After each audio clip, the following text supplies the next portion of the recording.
Hello दोस्तों, मैं आकाश एक बार फिर से आप सबको स्वागत करता हूं आपके अपने परिवार श्री रामचंद्र एसएससी क्लास में।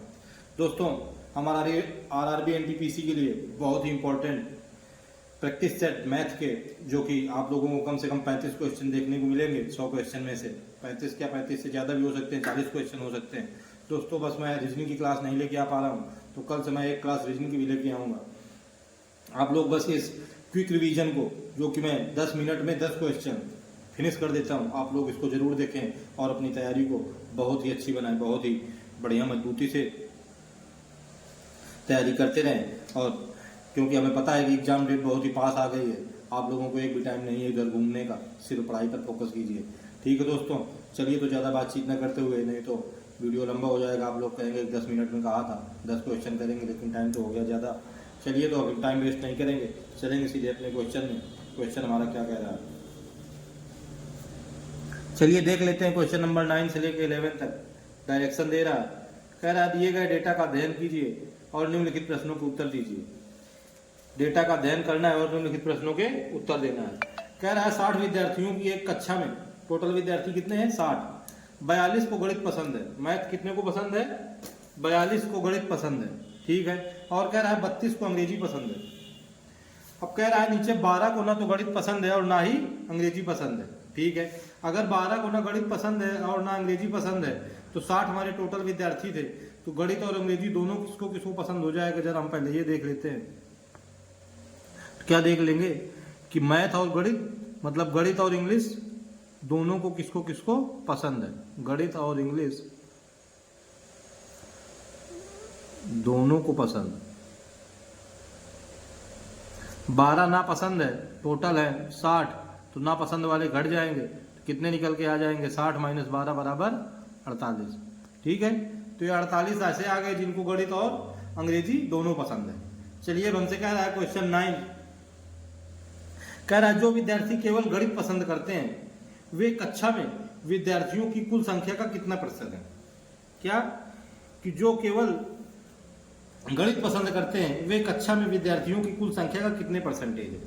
तो दोस्तों, गणित और इंग्लिश दोनों पसंद वाले हमने निकाल लिए 48। 60 है टोटल विद्यार्थी, 42 को गणित पसंद है, 32 को अंग्रेजी पसंद है। तो दोस्तों, आप लोगों को एक फार्मूला पता होगा, क्या होता है फार्मूला, होता है ए इंटरसेक्शन बी, यानी कि इंटरसेक्शन जिसमें सब आ जाए, यानी कि 48।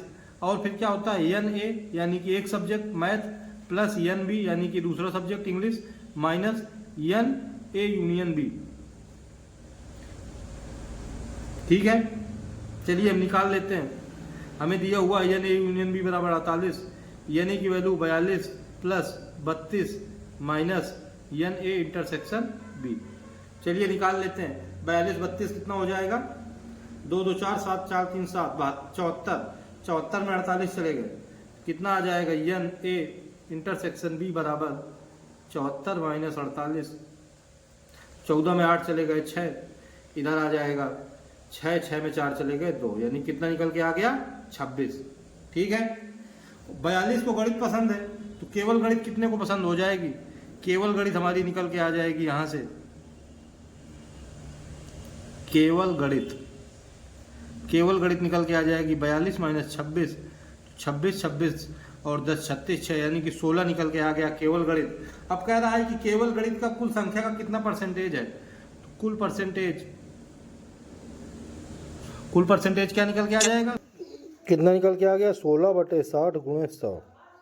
चलिए काट दीजिए, 0 0 चला गया, 2 3 6 2 8 16, यानी कितना निकल के आ गया, ये निकल के आ गया 80/3,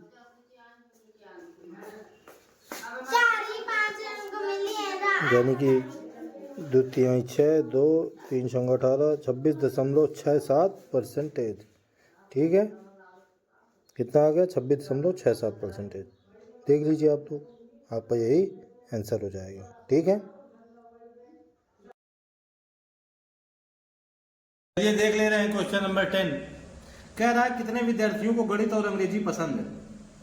अभी तो हमने निकाला था कितने विद्यार्थियों को पसंद था गणित और अंग्रेजी, गणित और अंग्रेजी पसंद था 16 विद्यार्थियों को, क्वेश्चन नंबर 9 में निकाला था। तो क्या होता है फार्मूला एक बार फिर से लिख लेंगे, एन ए यूनियन बी, यानी कि मैथ और इंग्लिश दोनों पसंद हो, तो मैथ और इंग्लिश दोनों पसंद है 48 लोगों को। फिर है NA यानी कि केवल मैथ प्लस NB यानी कि केवल English minus NA intersection B यानी कि गणित और अंग्रेजी दोनों पसंद है।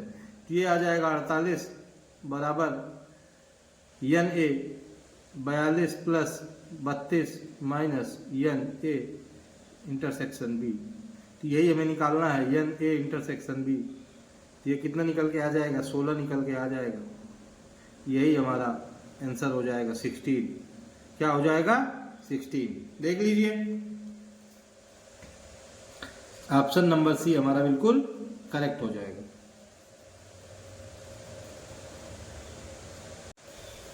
दोस्तों पिछले वाले क्वेश्चन नंबर 10 में थोड़ी देख लीजिए आप, गड़बड़ हो गई। यहाँ 42 32 आ जाएगा 74, 74 माइनस 48 कर देंगे जब, 74 माइनस 48 जब करेंगे तो आ जाएगा 26। हमने यहाँ 16 लिख दिया है, तो कितना आएगा 26। ठीक है दोस्तों, जरा थोड़ी करेक्ट कर लीजिए, 26 आ जाएगा। ऑप्शन नंबर सी नहीं, ऑप्शन नंबर बी हमारा करेक्ट हो जाएगा। देख लेते हैं, चलिए क्वेश्चन नंबर 11 क्या कह रहा है।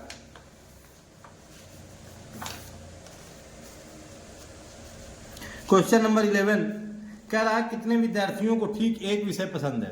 क्या, कितने विद्यार्थियों को ठीक एक विषय पसंद है।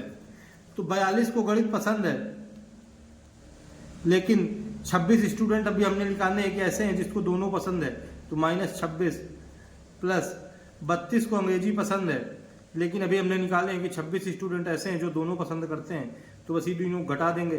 26 में 42 यानी कि 16 आ जाएगा, प्लस 26 में 32 यानी कि 6 आ जाएगा, तो 16 6 22। 22 स्टूडेंट ऐसे हैं जिनको ठीक कितना निकल के आ गया, निकल के आ गया 22। ऑप्शन नंबर डी हमारा बिल्कुल करेक्ट हो गया। ठीक है, देख लीजिए आप लोग। देखते हैं नेक्स्ट क्वेश्चन। चलिए दोस्तों देखते हैं नेक्स्ट क्वेश्चन।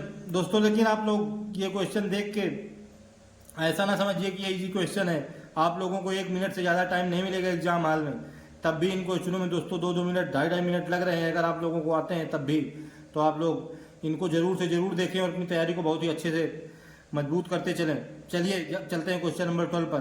कह रहा है 1757 का 2259 का मासा ज्ञात कीजिए। बड़ी बड़ी 4-4 संख्याओं की 4-4 डिजिट की हमें संख्या दे दी है और हमसे HCF पूछा है।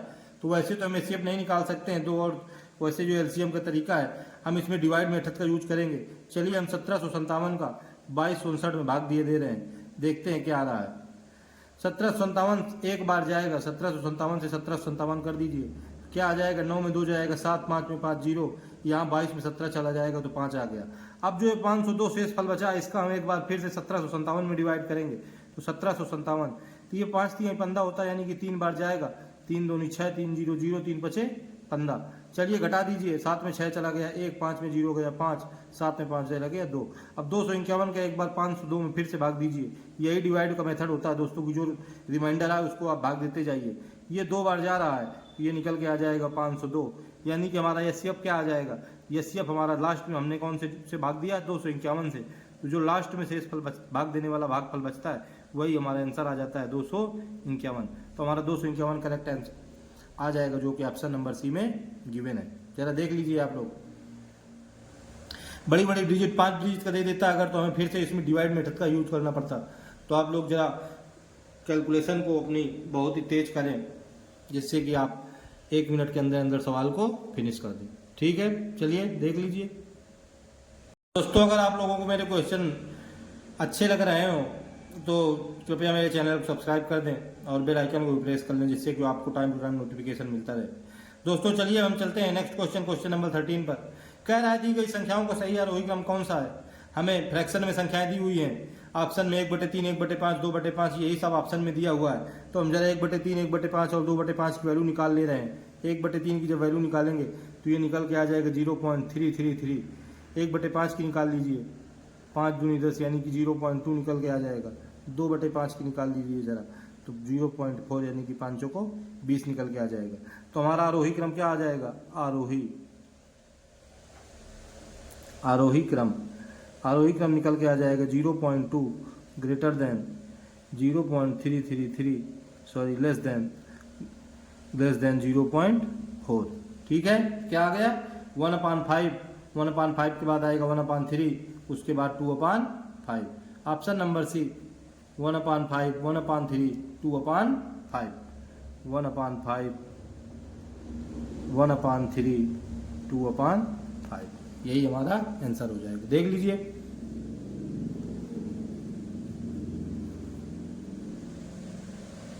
चलिए देखते हैं क्वेश्चन नंबर 14। कह रहा है एक टेलीफोन बिल की लागत 19 मिनट में 13 रुपए है। कितने? 19 मिनट में 13 रुपए। तो 1 मिनट में कितना निकल के आ जाएगा? 1 मिनट में 13/19। 1 मिनट यानी कि ये 60 सेकंड भी दिया हुआ है। 60 सेकंड में कितना है? 13/19। तो 1 सेकंड में कितना निकल के आएगा? 1 सेकंड में निकल के आ जाएगा 13/19 गुणे 1/60, यानी कि 60 को इधर डिवाइड हो जाएगा। हमसे पूछ रहा है बताइए 15 मिनट 50 सेकंड के लिए रुपए में लागत कितनी होगी? तो हम निकाल ले रहे हैं 15 मिनट 50 सेकंड बराबर कितना? 15 मिनट यानी कि 15 गुणे मिनट में कितना लग रहा है? 13/19 प्लस 50 गुणे सेकंड में लग रहा है 13/19 गुणे 1/60। ठीक है, चलिए इसको सॉल्व कर लीजिए। तो ये 13/19 इधर आ जाएगा, तो इसको बाहर निकाल लीजिए। 13/19 कॉमन ले लीजिए, ये आ गया 15 प्लस इधर आ जाएगा 50 गुणे 1/60, तो 1 0 से 1 0 चला जाएगा, ये आ जाएगा 5/6। चलिए एलसीएम ले लीजिए। 15 छक्का 90, 90 5 95/6, यानी कि ये आ जाएगा 13/19 गुणे 95/6। तो ये 19 बना 95, 13/5 65/6 आ जाएगा, 65/6 इसका भाग दे दीजिए और यही आंसर आ जाएगा। तो ये आ जाएगा 6 का नाम 6, फिर भाग न खाई बिंदी 5 उतर जाएगा 0, 6 48, 10.8, यही हमारा निकल के लागत रुपए में आ जाएगी। ऑप्शन नंबर है हमारा बिल्कुल करेक्ट हो जाएगा, 10.8। देखते हैं क्वेश्चन नंबर 15। कह रहा है एक दुकानदार फलों की खरीदारी तथा बिक्री करते समय भार में धोखेबाजी करते हुए 8% के गलत भार का प्रयोग करता है। क्या? जब हम फल खरीदता है वो तब 8% का घपला कर लेता है, और जब बिक्री करता है तब भी 8% का घपला कर जाता है। तो कह रहा है तो उसे कुल कितने % का लाभ होता है?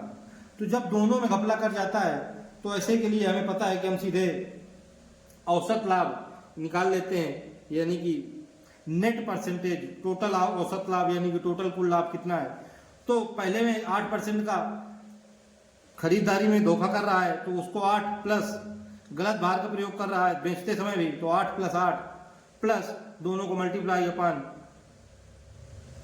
100, यानी कि 8 8 64/100, यही को सॉल्व कर लेंगे और हमारा आंसर निकल के आ जाएगा। तो क्या हमें करना है? Net percentage. नेट परसेंटेज क्या निकल के आ जाएगा? x + y + xy/100, यही होता है नेट परसेंटेज। दोनों को जोड़ प्लस दोनों को गुणनफल बटे 100। चलिए तो निकाल लो 8 + 8 + 8 × 8/100, ये निकल के आ जाएगा 8 8 16 प्लस 8 8 64, यानी कि निकल के आ जाएगा 0.64, तो ये निकल के आ गया 16.64। कितने का लाभ हो गया? 16.64 का, यही हमारा आंसर आ जाएगा 16.64। ऑप्शन नंबर बी बिल्कुल करेक्ट हो जाएगा। ऐसा क्वेश्चन दोस्तों भी पिछले वाले सेट में भी सेम आया था। आप ऐसे ही क्वेश्चन एक देखेंगे जरूर एग्जाम हॉल में, क्योंकि ये मैं जो लेके आता हूँ आप लोगों के लिए क्वेश्चन, ये कहीं ना कहीं आरआरबी के एग्जामों में पूछे जा चुके हैं, एनटीपीसी में, ग्रुप डी में, एएलपी में, टेक्नीशियन में कहीं ना कहीं पूछे जा चुके हैं। वही क्वेश्चन मैं लेके आता हूँ। ठीक है दोस्तों, चलिए देख लीजिए नेक्स्ट क्वेश्चन देखते हैं। फिर आ गया दोस्तों क्वेश्चन। ऐसे क्वेश्चन में सिर्फ आप लोगों से फार्मूला पूछना चाह रहा है। वो कह रहा है डेटा के समूह का वेरिएंस 121 है, तो डेटा का स्टैंडर्ड डेविएशन क्या है? उस बार पिछले वाले सेट में हमको हिंदी में दिया हुआ था, अब इस वाले में हमसे इंग्लिश में पूछ रहा है। तो क्या होता है? डेटा का standard deviation = under root variance. प्रसरण गुणांक विचलन गुणांक अंडर रूट प्रसरण। ठीक है, तो क्या होता है? स्टैंडर्ड डेविएशन यानी कि SD = रूट वेरिएंस। तो ये आ जाएगा रूट 121, यानी कि क्या निकल के आएगा 11 निकल के आएगा दोस्तों। इसमें आप लोगों को प्लस माइनस 11 नहीं करना, 11 ही आंसर होता है, इसमें प्लस माइनस नहीं। प्लस माइनस तो जब इधर स्क्वायर हो और उधर हमें हटाना हो तब आता है प्लस माइनस, ऐसा नहीं है इसमें, वो केवल रूट उधर ही दिया है कि रूट 121, तो 11 इसका आंसर आ जाएगा। ऑप्शन नंबर बी इसका बिल्कुल करेक्ट हो जाएगा। ठीक है, ऑप्शन नंबर बी बिल्कुल करेक्ट हो जाएगा। तो दोस्तों इस तरह से मैंने अपने 8 क्वेश्चन का फिर से एक वीडियो कंप्लीट कर दिया है आरआरबी एनटीपीसी के लिए, क्विक रिवीजन के लिए। आप लोग जरूर इसको देखें और देखना ना भूलें। एक वीडियो मैंने अभी 1 घंटे पहले अपलोड कर दिया, इसको भी मैं अपलोड करूंगा दोस्तों कल शायद सुबह, या आज देखता हूं, अगर जैसा आप लोग रिस्पॉन्स देते हैं उसी के हिसाब से शाम को भी अपलोड कर सकता हूं। तो अगर आप लोग मेरे वीडियो देखते हैं और अगर आप लोगों को ये वीडियो पसंद आते हैं तो ज़रा चैनल को सब्सक्राइब कर लें और बेल आइकन को भी प्रेस कर लें। ठीक है दोस्तों, ज़्यादा बातचीत ना करते हुए अपनी पढ़ाई पर ध्यान दीजिए। ठीक है, अब फिर मिलते हैं नेक्स्ट वीडियो में, तब तक के लिए जय हिंद, जय श्री राम।